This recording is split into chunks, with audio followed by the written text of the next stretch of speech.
Hello বন্ধুরা, আশা করি আপনারা সকলে ভালোই আছেন। আমি সন্দীপ, সিভিল ইনফরমেশন বাংলার পক্ষ থেকে সকলকে স্বাগত জানাই। তো আজকে বিষয় হচ্ছে সিঁড়ি।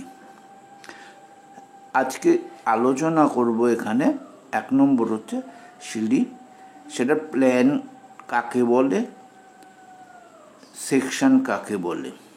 2 নম্বরে থাকবে ট্রেড কাকে বলে। 3 নম্বরে হচ্ছে রাইজার কাকে বলে।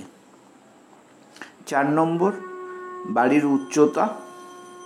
আর 5 নম্বর শেষে হচ্ছে ট্রেডের সংখ্যা নির্ণয়, কেননা একটা বাড়িতে কটা ট্রেড হবে সেটা বের করব।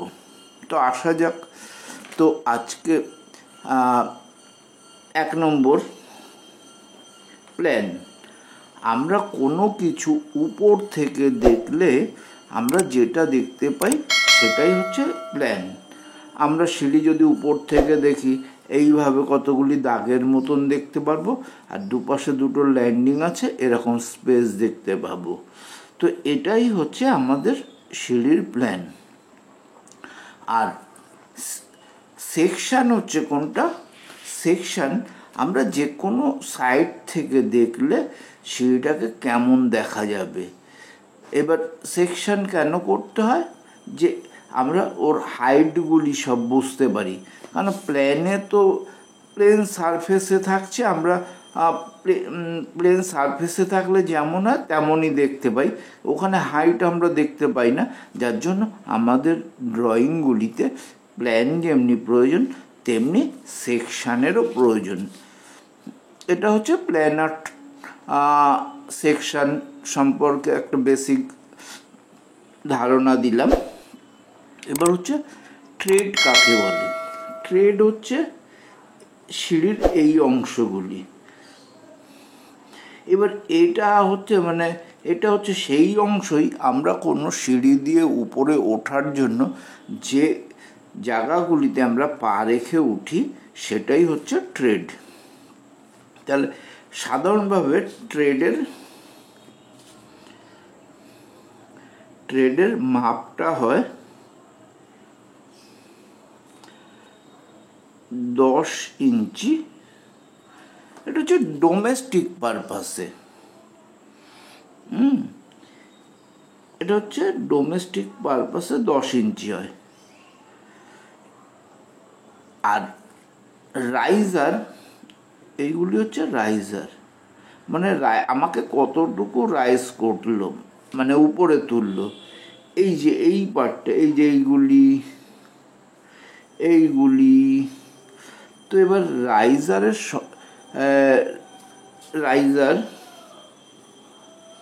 রাইজারের মাপ হচ্ছে 6 ইঞ্চি। তাহলে আমরা এই যে ট্রেড,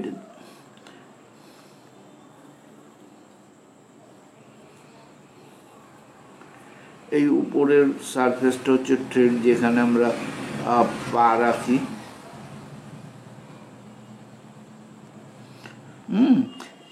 এইভাবে হচ্ছে পা রেখে আমরা উপরে যাই, সেটা হচ্ছে ট্রেড। আর রাইজার হচ্ছে দুটো ট্রেডের মাঝখানে যে উচ্চতাটা ওঠা হয় সেটা রাইজার।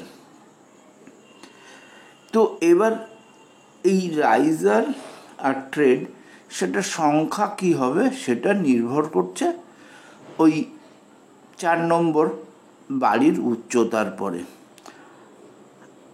বাড়ির উচ্চতা কম বেশি হলে ট্রেড এবং রাইজারের সংখ্যাও পরিবর্তন হয়। এই 10 ইঞ্চি 6 ইঞ্চির রেশিওতে যদি আমি করি, এখানে যে ছবিটা দেখানো হচ্ছে তাতে আমি এখানে 10 ফুট বাড়ির হাইটটা রেখেছি।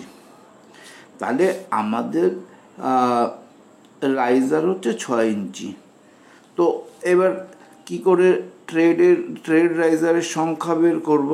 তো আমরা জানি 10 ফুট 0 ইঞ্চি। এবার এটাকে যদি আমি ইঞ্চিতে কনভার্ট করতে যাই, তাহলে 10-এর সাথে 12টা গুণ করতে হবে, তাহলে কত হলো 120 ইঞ্চি। তাহলে আমাদের একটা রাইজারের হাইট হচ্ছে 6 ইঞ্চি। তাহলে হচ্ছে আমরা যদি 120কে ভাগ 6, তার মানে আমাদের হচ্ছে রাইজারের সংখ্যা হচ্ছে 20। এবার রাইজারের সংখ্যা হচ্ছে 20, তাহলে রাইজার যদি 20টা হয়, ট্রেডও 20টা হবে। দেখুন আমি এখানে 1 2 3 করে 1 2 3 4 5 6 7 8 9, এই ল্যান্ডিংটাও একটা ট্রেড। তাহলে 10টা হলো। এবার 11 12 13 14 15 16 17 18 19, আর এই রুফে যে আমরা পৌঁছালাম, এই রুফটাও একটা ট্রেড।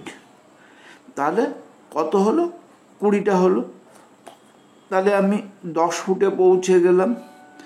তাহলে এইভাবে আমরা ট্রেড ও রাইজারের সংখ্যা নির্ণয় করব। এবার যদি বাড়িটার হাইট 10 ফুট 6 ইঞ্চি হতো, তাহলে যদি 10 ফুট হাইট